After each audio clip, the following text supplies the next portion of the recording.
Okay, so welcome everyone to our second destination webinar.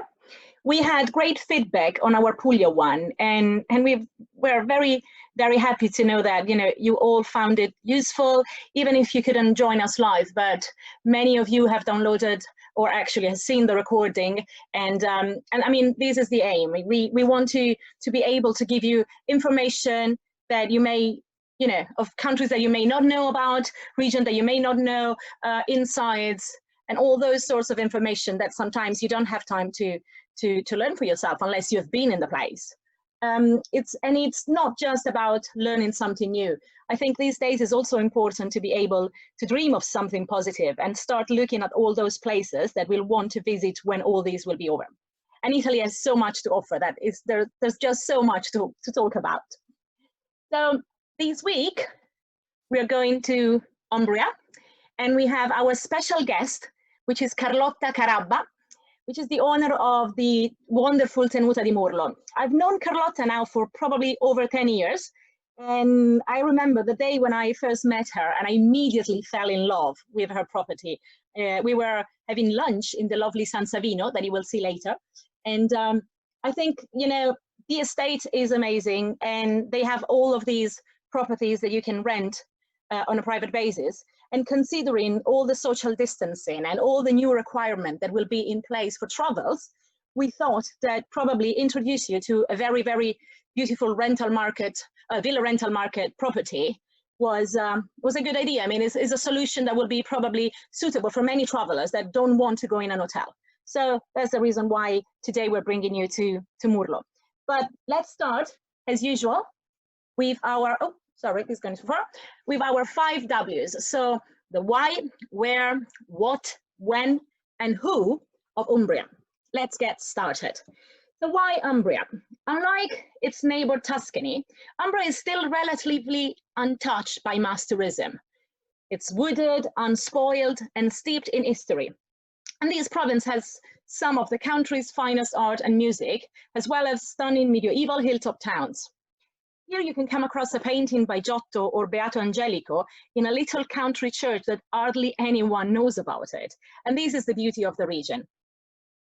Umbria is a lot like Tuscany, but without the crowds and the prices, because even the most elegant hotels are good value. And you can often book a larger room or a suite for the same amount of money that a much smaller accommodation would cost just an hour away in Tuscany. But not only the culture, art, and history, dominated by picturesque forests and color-changing valleys, Umbria has been dubbed with Italy's green heart. And in fact, Umbria is exactly in the heart of Italy. So it is located right in the center, bordered to the east by the Apennine Mountains of Le Marche, to the west by Tuscany's Val di Chiana, and to the south by the Etruscan Lazio. It is also well served by flights, because if you consider that it has an airport, which is Perugia, which is kind of a small airport, but has connection with many of the European hubs. But Rome, Florence, Forlì, and Ancona, which have bigger airports, are all 2 hours drive away. So you're not that far away from many different connections to be able to reach the region easily. It is the smallest region of Italy. It doesn't have any large city, and it only has 2 provinces. One is Perugia and the other one is Terni. And is also the only region of Italy that doesn't have a coastline or a border with another country. So it's quite special. But what to do when you go to Umbria, when your clients want to go to Umbria? So with fewer tourists, Umbria's cities have remained more authentic and less pretentious. This is definitely. And with shorter distances, less traffic, is a region that is easily navigated by car. Not only though, it is perfect for all those active travelers that will appreciate the endless opportunities of outdoor sports like hiking, biking, free climbing, paragliding, canyoning, rafting. There's definitely something for everyone. But the region is also a paradise for all those visitors which are interested in experiencing the Italian art, history, culture, and obviously cuisine. The region, in fact, has some great delights, which are the truffles. So most of the Italian truffles are actually found in Umbria. Local cured meats, sausages, and made pasta, and extra virgin olive oil, which I'll talk about later, which is great. Mushrooms, game, lots of different cheeses, cow and sheep cheeses, and obviously some very, very good wines, like the Sagrantino di Montefalco. So again, in Puglia, we talked quite a lot about food, this time a little bit less, but there's still so much. I mean, the food scene in Umbria is still so great. Let's get a closer look at the cities. So Perugia is the largest city, and is a fascinating old town perched atop a high cliff with steep slopes. There is an escalator that allow visitors to reach the top, that offer breathtaking views of all these medieval palaces and churches, as well as obviously of all the Umbrian hills. And these Umbrian hills are those that you find depicted in Renaissance painting of Perugino, Pinturicchio, and also Raphael. The city is home to several significant museums, including the National Gallery of Umbria, with its collection of Renaissance painting, and the National Archaeological Museum of Umbria, which holds artifacts from the Etruscan, the Umbrian, and the Roman civilization. So, I mean, if you have even a family with children, these are the type of museums that they would like to enjoy. Perugia is a lively city and hosts a variety of cultural events throughout the year dedicated to music, literature, journalism, and food and wine. Among the most popular is the Umbria Jazz Festival and the Euro Chocolate Festival, which is related to the Perugina chocolate factory, which is famous for the baci, which is the kisses chocolate. One of the most ancient settlement in all central Italy is instead Orvieto. Orvieto is built at the top of a towering cliff made of volcanic stone, which we call tufo in Italian. The Etruscan chose this spot because of its strategic defensive position. When forced to escape the Rome in the Middle Age, all the popes also decided to arrive here for the same reason. Unique of these cities are all the undergrounds, with thousands of caves and tunnels, which can partly be visited nowadays. But obviously not to be missed is the cathedral, which is the one that you can see here in this photo, which is definitely one of the most beautiful cathedrals of all Italy. It has a rose window and an intricate mosaic facade with frescoes of signorelli inside.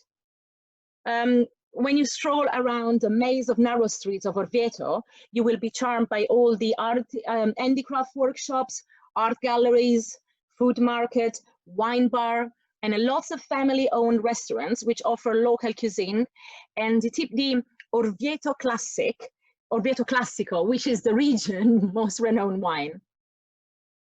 And for those that enjoy walking, there is a beautiful trail that goes from Orvieto to Todi, which is this one. It's usually easiest done the other way around, so Todi to Orvieto, because it goes a little bit downhill, but you can even do it from Orvieto to Todi. And this trail goes along the course of the river Tiber, so it's beautiful.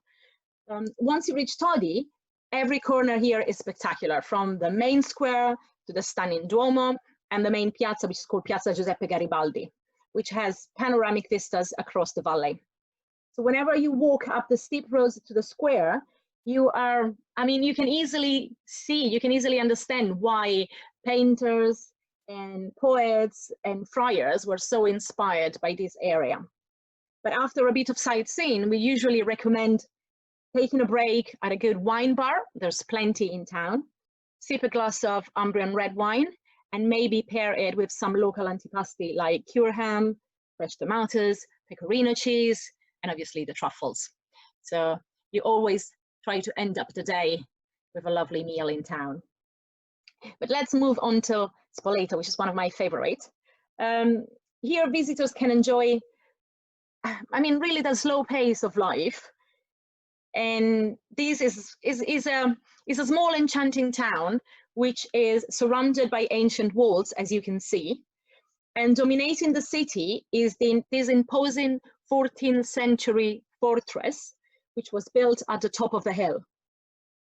And impressive is also the Tower Bridge, which is another medieval construction built to carry water into the city through an aqueduct that you can see down here on the right.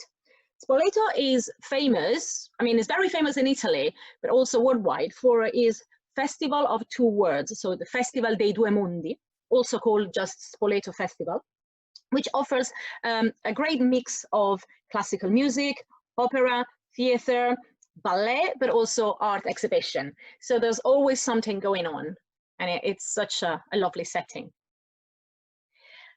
Gubbio instead is a bit far away, and in fact it's a shame because it's not really, I mean, not many visitors go and see it because it's set deep in the Apennines on the northeast corner of Umbria. It has an imposing medieval center, a picture-perfect Roman amphitheater, a great historic Maiolica production that you can go and visit, and is also, I mean, a delight for all the historic enthusiasts, but also I have lots of friends which are into photography that they love to go to Gubbio for the many sceneries and the many, I mean, shots that you can take. And as you can see, for example, here you have, I mean, you have the mountain on one side and then you have the plain down below. And sometimes at dawn or dusk, you have these beautiful, beautiful colors. So it's really something not to be missed. Once you have explored the town, make sure to catch the funicular that goes up to the mountainside to Sant'Ubaldo. And you may also want to explore the Gola del Boccaccione, Gola means gorge in English, which is a site called the Art Archive. I mean, today is Art Day, so this is quite important. Basically, this place what became famous in the last century when an American geologist discovered that a layer of the rock inside this gorge is made of iridium, which is a metal which is very rare on Earth, but it can be found in abundance in space. And so basically these led to the discovery of the formulation of the most plausible hypothesis of the beginning of Earth, so that the meteor hit the Earth and basically caused the extinction of the dinosaurs. So these American geologists started it from here and came up with this theory after visiting the Gola del Boccaccione. So it's quite a special place. Assisi instead is probably the most famous town in Perugia, in Umbria, but more famous than Perugia itself. And is also the most visited destination in Umbria, because it is the legendary birthplace of Saint Francis. And Saint Francis is this friar who chose to strip himself of all his possession by dedicating his life to poverty, penance, and solitude. And then he later founded the monastic order, which took his name, so Franciscan friars. And the basilica houses his tomb and is visited both by pilgrims, but also by art lovers because it's so beautiful. And I mean, visitors come from all over the world to see the painting that can be found inside from Cimabue, Giotto, Lorenzetti, and Martini. But also worth a visit is the Basilica of Santa Chiara, St. Clair, she was a friend of St. Francis, and the Romanesque Cathedral of San Rufino. Assisi can be quite crowded in certain time of the year, for example, at Easter time.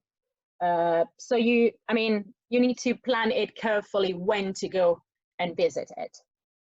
And if you want to enjoy a beautiful walk just steps from the town, literally, there is the Bosco di San Francesco, so San Francis Woods, which starts basically just off the side of the basilica.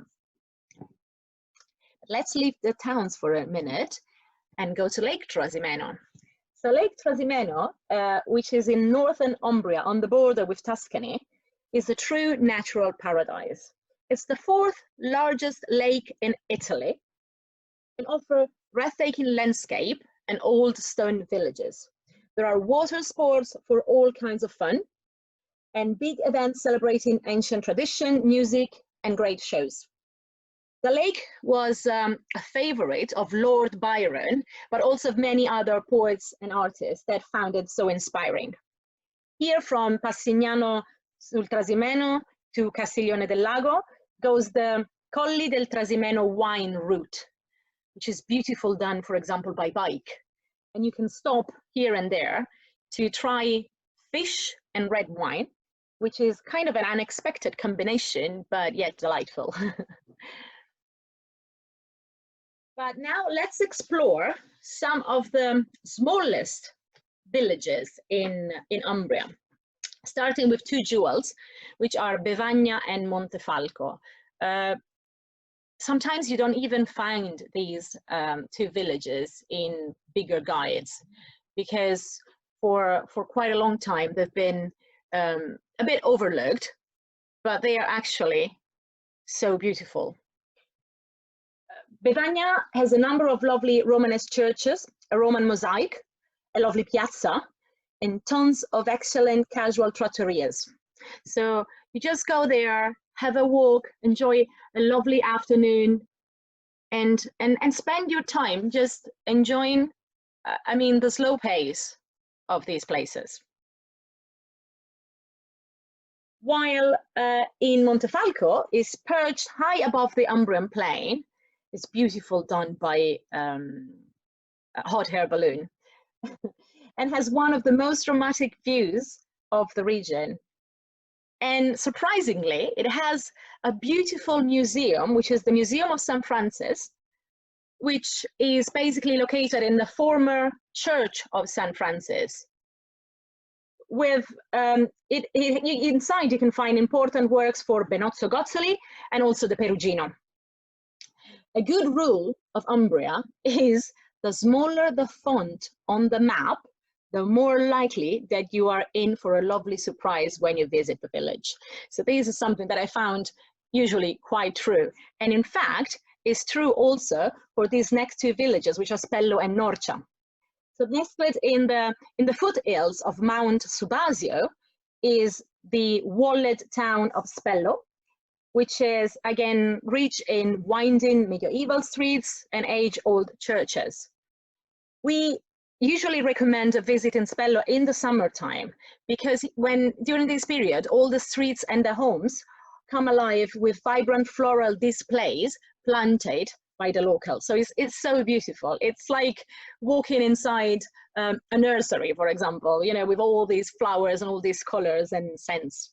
Norcia instead is nestled in the foothills of the Sibillini Mountains, and the beating heart of this lovely town is definitely its beautiful main square, Piazza San Benedetto. Norcia, unfortunately, was affected by the earthquake that hit central Italy in 2016, and which damaged some of the most important treasures of its artistic and cultural heritage. But the reconstruction phase is on, and they're moving, fast for Italian standard, let's say like this. But obviously, the renovation will allow this town to go back to its ancient splendor. And a visit to Norcia definitely allows everyone to contribute to its report. And something that you cannot miss when you go to Norcia is tasting the world famous truffle, which is actually the Nero Norcia. Then there is this tiny little hamlet, which is Narni. So it's tucked away in almost a wild landscape, and this has contributed to keep its medieval charm intact. It is one of the best places if you're looking for a truly authentic experience, because you really won't find many tourists here at all. It's mainly Italians. As you wander through the squares and the narrow streets, you get to see the architecture that is typical of Umbria. You have to make sure to pass over the Ponte d'Augusto, a bridge, which form part of the Via Flaminia. The Via Flaminia is that road that goes from Rome pass through central Italy. But in Narni, you can also, as in Orvieto, you can also go behind below the surface and explore a fascinating underground city that has, you know, age-old cisterns, Roman aqueduct, but in this case, there is also a monastic structure that leads to the beautiful church of Santa Maria della Rupe, which was dug into the rock, and it's this one that you can see here. And then this one is technically not in Umbria, so I'm not, you know, messing about with geography. So Civita di Bagnoregio is in Lazio, but it's so close to the border that is usually combined with, I mean, Todi, for example. So if you go out on an excursion and visit Todi, you would usually also include Civita di Bagnoregio because it's so so close by. So this is a semi-abandoned village which is perched on a precarious rock stock, as you can see. And I mean, it looks like something that can come out of a Tolkien's Middle-earth description. The town can only be reached by this ancient bridge that you can see. And once inside is all flower-decked lanes, sudden vistas that open up when you turn a corner. And you can see, you know, all these Tuscan and Umbrian countryside. And it's something quite unique. I think there is about less than 20 inhabitants. So it definitely looks like a ghost town, but it's beautiful, it's very well preserved and quite special.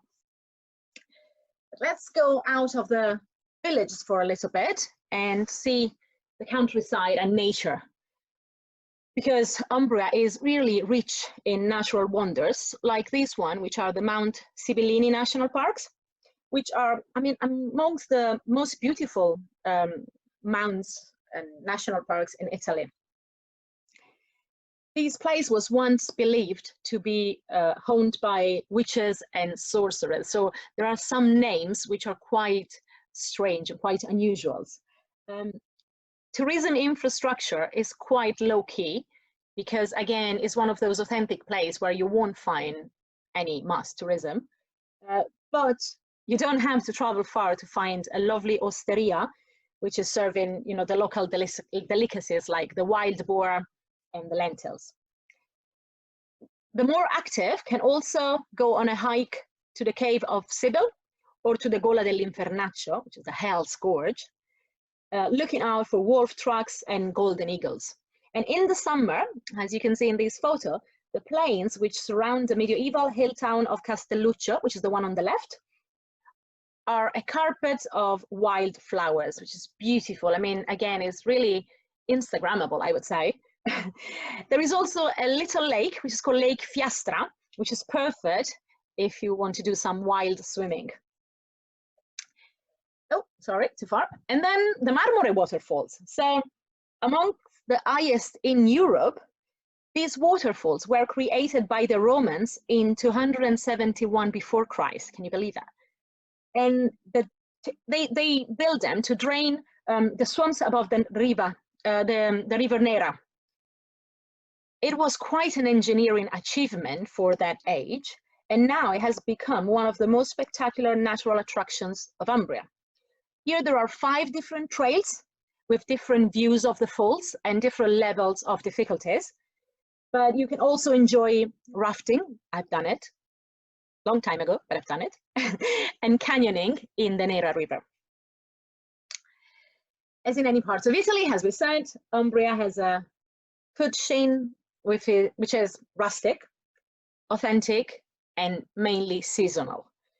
And obviously everything is local, which means that you won't eat any seafood, for example, on your plate, because as we said, there's no coast bordering Umbria. So what you will find is lovely pecorino cheese, prosciutto, which is DOP, wild game, chestnuts, and the most important product of the region, which, as we said, is the truffles, but also the extra virgin olive oil. So the production of olive oil in Umbria accounts for 2% of all Italian oils, but is the one that usually wins the most awards. So you can participate in an olive oil tasting, for example, or enjoy a guided tour to explore the olive mill. And if you're feeling brave, you can also take part in the olive harvest, which sounds simple, but believe me, it is not like that. It's actually quite hard and quite, it is quite an intense experience, but it's beautiful. You're surrounded by nature, you're with locals, everybody's singing, everybody's happy. So it's a lovely experience if your clients want to really get in touch with the locals. We have, again, many fantastic wines, including the Sagrantino, as we said, the Orvieto Classico, and there are plenty of little wineries to explore in Umbria, which are mostly family owned, and they are all, I mean, happy to offer you tours and tasting. Kimberly, when is the olive harvest? So it really depends on the season. It usually is in October, beginning, end of October, beginning of November. It really depends on how cold it is, how hot was the summer. Carlotta maybe can tell us a little bit more later. When are they planning to do the harvest this year? Because it really changed, but it's usually in between, I mean, the end of September and the beginning of November, more towards the second half of October. And now, talking about food, wine, olive oil, and the stunning Umbria countryside, I think it's time for me to allow Carlotta to talk. So Carlotta, you should be able to speak. Let's see. Hello. Eccola. Hi, Carlotta. Hi, Chiara. So let me launch the video of Tenuta di Murlo, and then I'll leave it up to you to present it. Let me just click it. Let's see. Wait, okay. Tell me if you can hear the sound, because last week it didn't work. Yes. So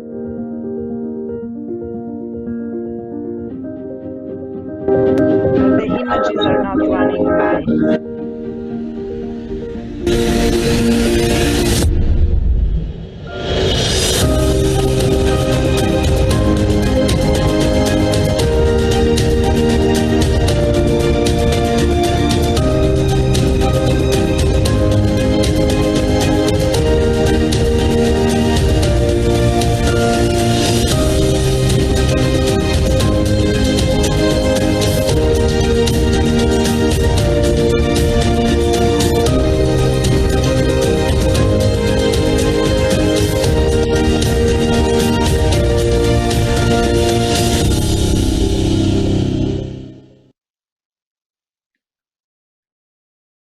Great. So Carlotta, if you want to start with your presentation. Follow from here.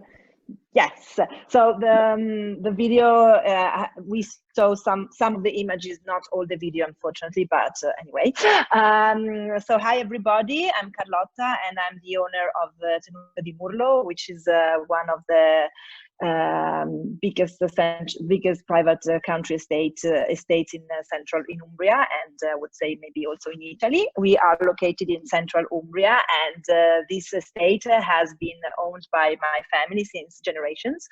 And in these years, we are running the estate as a hospitality business since like 10 years, more or less. We have started with the idea of sharing the beauty and the privilege of being in such an unspoiled countryside and unspoiled nature with our guests, and so to make them part of this amazing environment that brings you back to the Middle Ages, because we really have preserved the landscape and the nature as it was really in the old times. So the estate is composed of thousands of hectares of immaculate woods and hills. As I said, we have olive groves, we have a vineyard, we have lakes, rivers, and natural pools and small waterfalls. Then we have a large farm, we have a biodynamic vegetable garden, we have a new orchard, and we have one of the most biggest trees that you find also in Umbrian guides, which are located in our Monte Tezze, which is the mountain in the estate. So this from a natural point of view. Then we have been building in these years 7 luxury villas with private pools and private gardens. Then we have one charming apartment, and 1 year ago, we renovated 3 deluxe rooms near the estate restaurant with Caldaro. So the estate is composed of rental villas, deluxe rooms, only 3 that share one pool, and a restaurant. These, I mean, because the concept that we have in our estate is to give to our guests the privacy of being in a private villa, in an isolated environment, but with the services of a 5-star hotel. So we give to our guests the possibility of asking and requiring all the services you would find in a hotel. So from the concierge, the maid service, and then to all the catering services that we give through our restaurant that is on the estate and is available also for outside guests. So from a natural point of view, as I said, we have our olive groves, and we have our olive oil that is available for our guests to buy. Carlotta, when do you usually do the harvest? Yes, the harvest is, as you said, it depends on the season and on when the flowers on the olives arrives. Then you will maybe predict when the harvest season is. And this year we are still waiting to see, but generally is, as you said, from the end of September, mostly the 2 last weeks of October until the 1st week of November maximum. And this is a very nice thing that you can do with guests if they want to participate. It's not easy, as you said, because it's quite, I mean, you do some exercise because you have to yes, definitely. the tree, and then you have to, I mean, it's not only relaxing, it's joyful, it's cheering, but it's also something that you have to do physically, but it's very nice. And the new thing that we have is that from this year we will have our own wine. As you see from this slide, we have planted our vineyard 2 years ago, and we hope that in September we will have our first grapes and our first Syrah wine, red wine. So we're very happy. And then we have our farm with our animals, and because all the produce that we use in our restaurant is produced in our estate. Now the slide is on natural pools, because we have a river, a torrent going in the estate, and it's a tributary to the Tiber River, the river that goes to Rome. And so we have this beautiful river with natural pools and waterfalls, and it's perfect to explore. Then we have our goats, as you see, and our produce that we give to guests when they arrive. Generally, we leave a basket of produce that you find in the estate, and they can also ask for some more if they want, and we can deliver them from our vegetable garden. And we are enlarging this sector because we believe that the attention to the earth is something that is more and more important. So we are really developing this side also with some herbs and official herbs and aromatic herbs. So guests will be welcome to see our vegetable garden and our gardens, and explore and have some demonstrations, etc. Then these are our trees, and they're very famous. So as I told you in the Umbrian guides, they are mentioned, these trees, because they're very big and nice to see. And one of the activity of the estate is a trekking that you can require to have a guide and explore the estate, climb up on a mountain. There are easy trails and more difficult ones, and then we arrange a picnic, and you admire the beauty of the estate after you have had your trekking session, which is a nice activity. And also you can share a day, and you can book for you a day at the lake where we bring you a picnic, and you can fish. There is a rowboat, there is a paddleboard. All the activities connected to nature are available for our guests. Of course, you can rent your villa and remain in your villa and do whatever you want, explore cities, or otherwise you can require our services that are available. There is a book inside the villa, and you can choose your activity day by day and book your activity and decide what to do, either inside the estate or outside the estate. This is Villa Santa Croce. We have the 7 villas of different dimensions, sizes, from 3 bedrooms to 10 bedrooms. Each bedroom has, of course, its own private bathroom, and the villas are fully equipped, Wi-Fi, air conditioning, amazing views, super San Savino, the first one I saw with you, you, Carlotta, you remember? This one, yes, I remember. Villa It's one of my Sant'Agino is the favorites. first villa yes, it's the first villa we renovated, and we have been redoing the villa like every 2 years because we want to improve. So every year we add something more. This year we made all the new bathrooms in marble, and so everything is brand new. And the villa is beautiful. Has an amazing view on the countryside. This is Villa Subtilia, and has 9 bedrooms, and it was our former villa for weddings, and now we have a new one.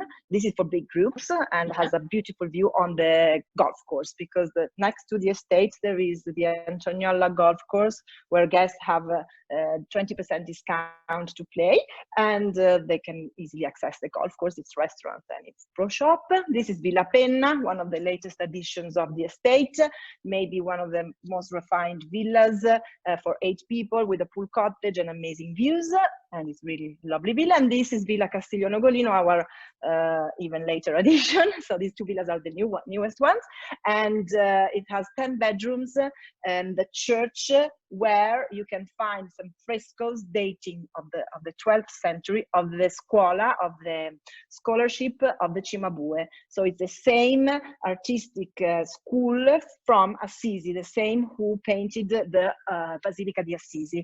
We found the frescoes while renovating and restoring the church, and this is our location for weddings, because the church can sit inside 90 people, and is huge, and is perfect for events and for celebrations. Yeah, and it's really, really amazing. And then you have 3 deluxe rooms that are very good also for guests who are a couple, and then they want to stay only for like 2-3 nights without the classical weekly rental, and they share one pool. So 3 deluxe rooms, so 6 people maximum, for a big pool of 20 meters, and they are next to our restaurant, Il Caldaro, where the food is absolutely amazing. I can tell you. Yes, we love eating, and so this is one of the characteristics of the estate, because I like to go there and have dinner, and so we try to give a traditional cuisine with our products. Like you said before, most everything you find is own produced, and or of suppliers of the area that we personally know, and so the quality of food is amazing. And so the guests of the deluxe room have breakfast here in the morning, while the guests of the villas, if they want, can have breakfast in villas served or delivered from our restaurant. So we can send a chef to cook breakfast, lunch, or dinner with the waiters from the restaurant. Otherwise, they can ask for the delivery, like in a hotel. The classical room service. So what has been a characteristic for us, and one of our major points, is the service. We try to give the highest service that we can. So generally requests are made, and we try to fulfill every request within half an hour maximum. I mean, half an hour would be really a big time, because we believe that it's good to have this kind of service, even if you are in the countryside. And this is a wine cellar, because we have a very big selection of wines, because we like wines. We have our sommelier at the hotel, at the restaurant, and we arrange wine tasting in villa, or here at the canteen, or at the restaurant where the guests prefer. And this is an activity that, oh, sorry, go back. So it's a very, can you hear me? Yeah. Chiara? Sí. Okay. And then, okay, no, nothing. Wine tasting, I have said everything. And then we arrange also weddings and ceremonies through our catering of the restaurant. And this is something that people request a lot. We have a lot of weddings, and it's very nice. Either at the restaurant or in the villas. Generally, Castiglione Golino, the big one with the church, because the more with the more space inside also. And nothing, these are all the catering services that I have already spoken about. Also, we have a shuttle service from the villas to the restaurant, which is complimentary for dinners, because people generally want to drink a wine and a glass of wine, and they don't want to drive. So we take them here and back from the restaurant with our shuttle. And this is the kitchen of the castle. The castle of Murlo is my house, because I'm the owner and I live here. And every week I make some recipes, and I put them on my website with the typical Umbrian recipes of the nonna, the grandmother who taught me. And it's a nice thing for guests to have like online tutorials, recipes, always about food, because we are like because we love food. That's the thing. We love food. Yes, there's nothing more to say about it. Yeah. And then this is about wine tasting again, and because we like also drinking, and we're very happy to have our own wine. And then one of the new projects of the estate is we are renovating, because all the villas were old farmer houses of the farmers who cultivated the land, because it was an agricultural estate before, only agricultural estate. And then there was a mill down at the torrent, at the river, and so that the mill was to produce flour and everything. So we are renovating that mill, and it will be a destination villa for lovers, countryside lovers, and it's really amazing because it's on the river, and then we will have a little spa there. So we will also have a spa in the estate. And when do you think that will be open? 2021? We are doing the works now. I mean, as soon as we can move on. Even if you know Umbria, because it's so not crowded population. I mean, with a low density of population, is the first region in Italy with zero virus. That's great. It's already zero, so it's very great news. And so we will reopen very soon. And so the mill, hopefully by September, October, will be ready. Oh, so perfect. We're very excited. Great. Yes. Great. Carlotta, this is the map. If you want to just give an explanation. A quick tour. So yeah, it's divided into, because I couldn't fit it in one slide. Okay, it's fine. So it's very, very easy. The estate is so big that has two entrances, one from the golf course and one from the restaurant on the other side. And in between, there are all the villas, the lakes, the river, the farm, and everything. So as a service, because there was a slide before of the services, you can also play golf, as mentioned, rent bikes, trekking, quad tours, boat tours on the Lake Trasimeno, guided tours of the cities, of the villages that you mentioned before. So there are really, really lots of activities, with also some like treatments in villa, massages in villa, personal trainers in villa. So whatever you would like to find in a resort, you can have it in your private villa. Yeah. Thank you so much, Carlotta. I have to say that I had many, many clients over 10 years going to Murlo, and they were all enthusiastic, all super happy about it. So Kimberly is asking, what's the nearest village town? So I would say Umbertide. Carlotta, correct me if I'm wrong. No, it's true, correct. Okay. Super correct. And yes, there is an additional charge for some of the activities, I would say, but not for all. No, so, not for all. Not for all. Some are for free, and some, no, not for all, but for some, yes. For okay, so definitely, especially the catering services in villa. Yes. Yeah, but if they want to visit, like for example, the winery, have a wine tasting. No, I mean the wine tasting, if it's if it's dedicated, like a build up for them, yes. Otherwise, sometimes we are opening a central bar with happy hours and drinks complimentary once a week for the guests of all the villas, which is nice. Perfect. That's very good. Ross is asking about the website. I think it's murlo.com.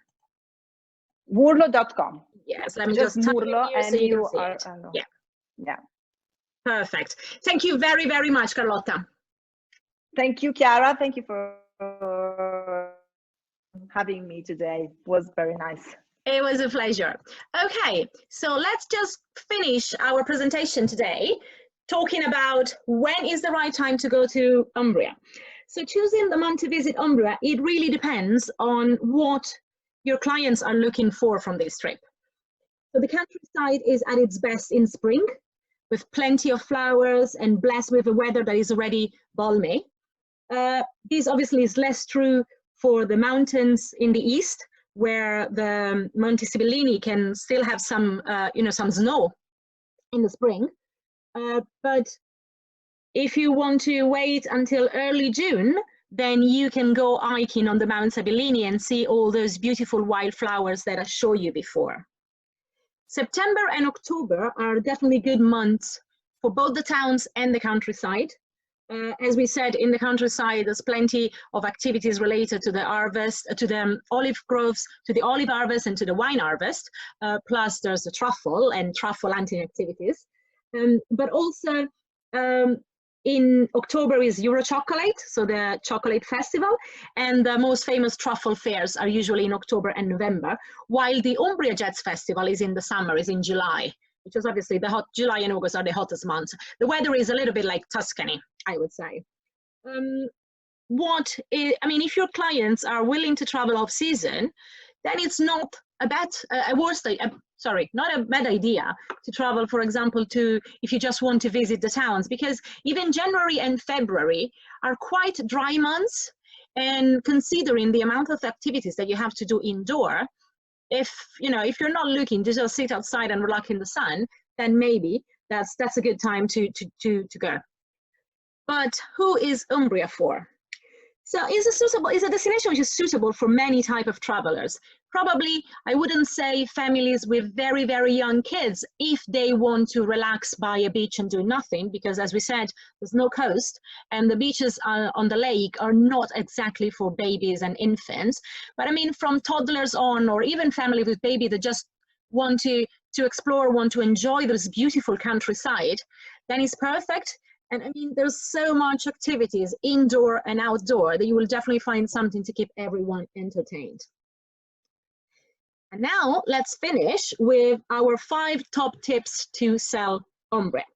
So if you really want to explore the region, I would say spending at least 5 days is needed. But if you're combining Umbria with another destination, I mean, if you're coming from Tuscany or if you're going down to Rome, then a couple of days are enough to visit its highlight and have a feeling of the region. But in this case, then make sure to book a private tours and transfer so you can maximize on time. And there's plenty, I mean, that can be combined into 2 days because all the villages are quite close one to the other. Again, as in Puglia, a rental car is quite recommended if you want to have the freedom to enjoy at your own pace and visit all the villages we talked about. But if you're just going for 2 days, for example, then a private transfer, you don't have the hassle to have to drive and find your way around. Someone will do it for you, and you will just have the best route planned for you, and you can just maximize your time and explore everything. If you're traveling in the right season, then definitely a truffle hunting experience is recommended, which would be March or October and November. But even if you're not traveling those months, you can still enjoy some truffle-based cooking classes, for example, and definitely taste plenty of dishes which are truffle-based. You can't miss to visit at least one or 2 of these beautiful villages. You can choose between going to the biggest one, like Perugia and Assisi, and we said, or maybe the little ones, Spello, Norcia, Bevagna, Montefalco. You really get a flavor of the architecture of the place, of these incredible vistas, medieval churches. You can't include at least a couple of towns in your tour. And then, as usual, indulge in wine and food, olive oil tasting, wine tasting, all these little small restaurants and little osteria that serve incredible food at very, very, very reasonable price. So hope you enjoyed it. Hope you find it useful. Next week, we are going to Sicily. So we're going to have another lots of sea surrounding us, beaches, amazing places to explore. It's quite a big region, so I'll try to condense it as much as possible into half an hour, 40 minutes, and we will have another guest. I'm not going to say who it is today. So that will be on the 29th of April at the same time. As soon as we finish, I will set up the video and send to all of you the link to the recording for this Umbria one. So you will be able to see it again at your own pace. If you want to get in touch in the meantime, here you have all our links to the Facebook page, website, LinkedIn. If you haven't already joined our Facebook group, I invite you to do so because I try to share as much information as possible, not bombarding you with too many things, but I hope you find that useful too. And you have my email address, you have our generic email if you need to get in touch, if there's anything at all that we can do. And thank you so much for joining. I will also send you obviously the link to the next webinar. Thank you very much. Oh yes, I'm gonna say hello to Miriam, John, thank you. Bye. Oh, sorry, let me see, there's question and answer. Oh, where do you write? Carlotta, let me unmute you, sorry. So yes. There is a question for you from Debbie. Where do your rates start on the 4-bedroom villas in the summer? The official price for the 4-bedroom villa in the summer is 8,900 for the 4 bedrooms, while the 3 bedrooms start at 7,200 for a week. I'm speaking about July and August. Perfect, thank you.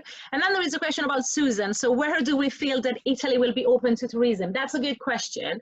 I mean, Italy is reopening slowly from the lockdown on May 4th. And we still don't have exactly all the details about how this will happen. We know that it will be region by region. And in fact, as Carlotta was saying, for example, Umbria is one of the regions that has been less affected. So it's probably one of those that will reopen quite soon. I know that Tuscany will follow because the situation is quite good in Tuscany. Definitely part of the south will be the same because, I mean, the most affected regions of Italy have been up north, unfortunately. So it will be a gradual reopening. Then the government will study the situation and see what happened when they reopen. I mean, I think everybody in every country will have to watch and see what's going on when people will go back to, will resume their normal life. And if everything goes as planned, then I think that this summer, people will be able to travel. I mean, Italians have already been told that they will be able to enjoy their summer holidays. There will be some limitation. And as I said before, probably if you have clients that want to enjoy Italy, and obviously if airline companies and, worldwide travels will resume, which we still don't know. But maybe considering a villa instead of an hotel will definitely be an opportunity because you have, I mean, more of that social distancing that everybody is talking about. You have your own privacy, but in places like Murlo, you can still enjoy all the services of an hotel. So you don't have to say, oh, because I have sometimes clients that say to me, oh, I don't like to go in a villa because then I have to cook all week and I don't want to cook and I just want to relax. Well, I mean, there are possibilities to just enjoy, a delivery service of food from the restaurant or have a chef cooking in villa for you. So there's plenty of opportunities, even for those clients that normally wouldn't book a villa, that they would prefer an hotel, but there's actually lot of opportunity for them too to enjoy a private stay in a villa combined with the hotel services. Carlotta, if there's anything you want to add about that. This is really a key point because it really makes the difference between a villa somewhere up on a hill and being in an estate like us. So you have privacy with what Chiara was saying, all the possibilities. You don't want to go shopping, you don't want to go to the supermarket because you feel you don't want to do that on holiday. We do the shopping for you. You need an extra pan because you like doing, I don't know, something special, we buy it for you. So we really, what is special about us is that we try really hard to meet accommodate every request, I would say. Yeah, accommodate every request with a smile. Absolutely, absolutely. I mean, this is definitely the feedback that I always had from my clients staying at Murlo. They all enjoyed it and they all found it. And I mean, I remember we had a couple staying there 4 weeks in a villa. Yes. Yeah, they loved it. And she was so nice because she was learning Italian before going there because she wanted to be able to speak a little bit of Italian. And they just enjoyed it. I mean, they just enjoyed a combination of having their own time, and doing the things that they do at home, but also enjoying all those beautiful services, and they're always delivered as in a big family. You know, you don't have the feeling of being intrusive or being annoying. Everybody's so friendly, and they are always open to do their best to accommodate every request. So I highly recommend. We have, thank you, Chiara. We also have the same staff since always, and people come back year after year. This year we have a guest who booked 13 weeks from Australia, and another one from the US for another 12 weeks. So if they can come. It is really, anyway. Yeah, of course. Then we will see. It's really a home away from home feeling when you are there. Yes, it's true. We try to do our best also because we live here, and we want to really make people feel what we feel all year long. So that's our goal. So thank you very much, everyone. Thank you, Chiara. Thank you again. I'll see you next week. Okay. Bye. Bye. Ciao.